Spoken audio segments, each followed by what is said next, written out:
Alrighty there. Hi, this is June Matejek, February 5th, 2020 with our Wednesday Mastermind. Get a deep breath in.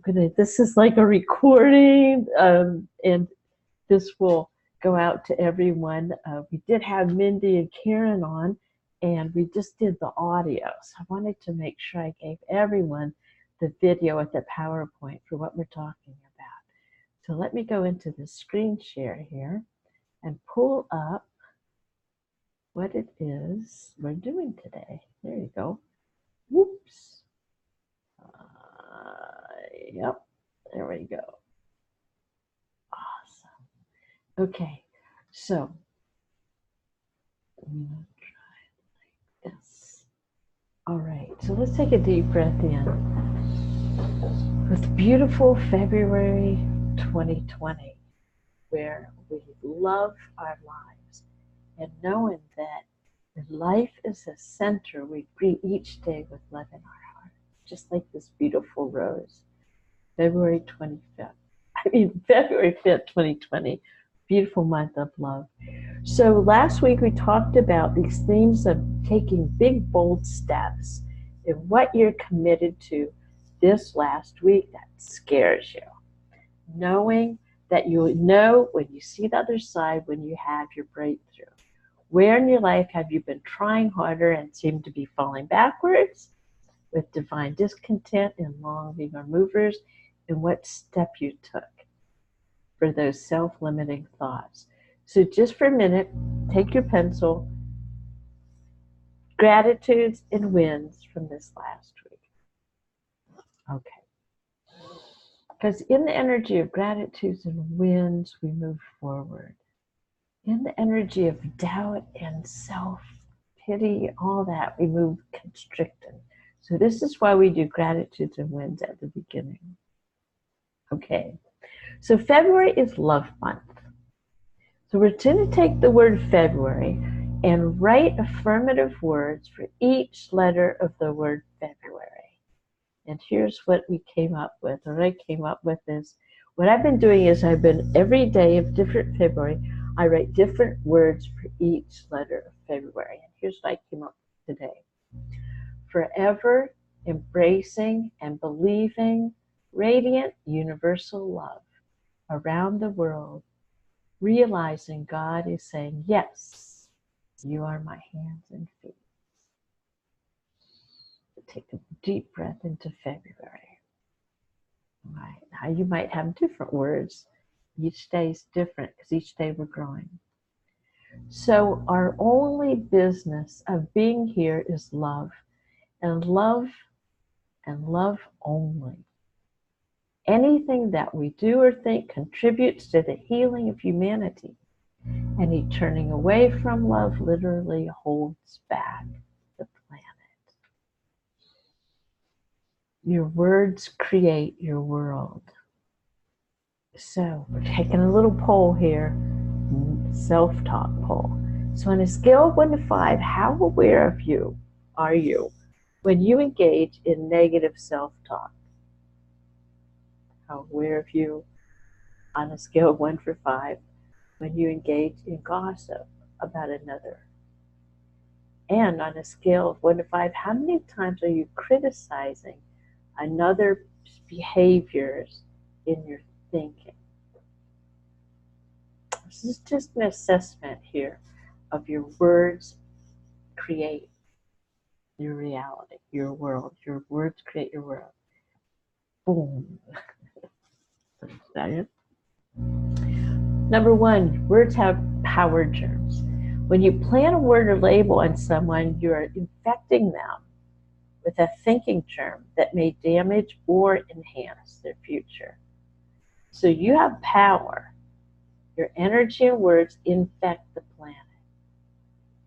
So Mary told us a story about a young man who was always told he couldn't pass tests. He was going to fail all the way through. And so he dropped out of school in his junior year in high school. And he hung around for a year, not doing anything, went to the construction, and the construction for a job, a construction size. Here's the application, and you'll have to take a test. 5 simple questions, 5-point tests. So then he went out and said, I'll meet you back here the next day. He handed in everything, came back the next day, and the man said, you're obviously a man of high intelligence. You're going to own your own construction company in 5 years. You're going to start off as a bricklayer, just like everyone else, but you have power. You have the potential to own your own company. Well, nobody had ever talked to him like that before. He's 17, and he remembers that as the first time that someone else had believed in him. He did own his own construction company in 5 years. And you look back at that one moment in time where that man saw in him something he didn't see in himself. What came to his, he found out later that the construction owner was a friend of his counselor at a youth group. The counselor came and said, listen, this guy has such a, young man has so much potential and a low self-image. This is where he's at. So the construction manager decided to flip it and change it, changed his whole life. So successful, healthy talk to others and successful, healthy self-talk. So our second one is an affirmation to say, I am a person of positivity. So how many times have you been a person of positivity for another person, where you know that when you've planted that seed germ in their mind, they've expanded? How many times have you been that person of negativity in another person, where you've put another person down, and the consequences of that too? So the affirmation for this week, one of them is, I am a person of positivity. Yeah, a healthy person. I love that. Okay. 2, the words we use become a match for our success or our failure. If you keep criticizing yourself, you'll crush your courageous impulses. When you tell yourself, maybe I'm foolish, or perhaps I'm too assertive, or I shouldn't have talked so fast, you destroy your real personality. So this week, we'll squelch your self-critical talk. Ooh. Notice what you're noticing when you start to criticize yourself. Notice when the words you're beating yourself up. This is from the book Magic Power of Self-Image Psychology by Maxwell Maltz. So last week we took a trip to Ponte Maria, Texas, the oldest Polish settlement in America. Now these people were Polish immigrants and came up from the coast and settled here, and they built this church in 1854. And it got me to thinking about the courage it took to leave one country, to leave everything behind. And who knows why? It doesn't really matter. They come and build something brand new. So the courage to leave anything negative, all the negativity, all that, and search for something new. Was it easy? No. Was it consciously forming a vision? Yes. This is the church that, and I'm a daughter of Polish immigrants, so I wanted to show you this. So if you look, this is a library, and this is a biography. If you look and read any biography, these are the people that always had to overcome negative self-talk, to where they caught themselves, affirm themselves, and move forward with their lives. Okay, so now I want to show you, and we're going to flip over here to our friend Mary Morrissey, is going to talk about choosing a different set of risks. Listen. It's Mary Morrissey, and I have the privilege of being your morning mentor. You're going to make some choices today. You're going to do some actions today. Even if you decide, I'm just going to stay in bed with the covers over my head all day, guess what? That's a decision you made. That's a choice you made, and that's the action you took. You don't get a choice not to create. You're going to be creative. It's just a matter of what you create, whether you will create by design or you will create by default. Because in the absence of an intelligent design before the screen of your mind will go to the default patterns of what you've already thought, what you've already chosen, what you've already believed, and what you've already done. You and I don't get to not create. We only get to choose how conscious we are or asleep we are to the power that's moving through us every single moment. We're in a quantum leap study, the 18 principles for making welcome a quantum leap in our life. And we're at step number 11. Choose a different set of risks. Price Pritchard suggests the risks hit you as rather apparent and may be quite threatening, but you must stack them up against the hidden risks you must accept if you decide to live with the status quo. I remember when I met my first mentor, Jack Bolland, and he was so successful in what I wanted to be successful in. And I met him at a conference, and I begged him to meet me the next morning for breakfast, and he was too busy, but he met me for coffee first. And over breakfast or over the coffee, I said, I want to do what you're doing. I want to know how. And he says, well, I can help you with that. I can mentor you, but it's going to cost you. And literally, I could feel my body back up inside the booth. And my question was, how much? He said, wrong question. How much is it going to cost you not to? And I took a breath. And he said, if you were already doing what you wanted to do, you wouldn't be talking to me. I know how to do what you want to do. And I can show you. I can help you. I can help you get over a whole successive set of things that right now you think are in your way. What's really in your way are not those things. Those things are not your problem.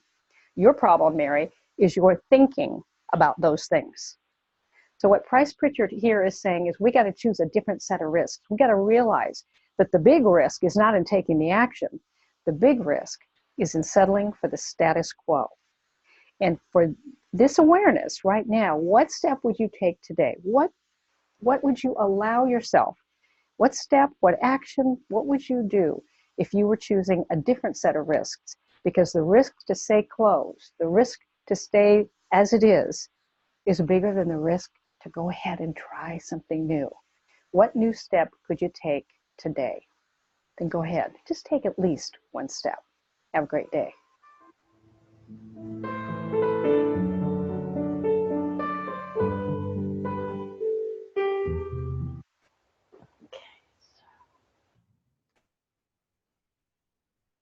you go.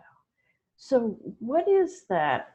What is a different set of risks that you could take today in the area of your self-talk and how you talk to other people around you? All right. So the third part we wanted to talk about is notice your speech and disempowering words. This is from Keys to Success by Napoleon Hill. Do not make it a habit to litter your speech with curses, obscenities, or casual misusages. Instead, work to make sure that you use words with precision and that they have force and power to convey your meaning with all the clarity you desire. So where are you consciously talking and praising another person at your work? This is blended with love. This is like from Marlene's work. I love it. Constantly praising another at your work. What you praise, you raise. Okay, so here's what recap for tonight. Words have power, germs. The words we use become a match for success or failure, and we have the power to choose the words we think, speak, or write. So here's your call to action for tonight. Examine that vision statement. Write it down. Write it down in as much detail. Notice any disempowering phrases. and replace them with empowering phrases, words. Use clear and specific language and fall in love with that beautiful vision of yours. Then send me a copy so that I can read and help you visualize that for 2020. There you go. So that's like a little quick recap of what we did tonight. Hope this, knowing this here, dream big, dream bold, accomplish brilliantly. Your words have power. Your words create your reality. Okay. Make it a great evening and a great day, week.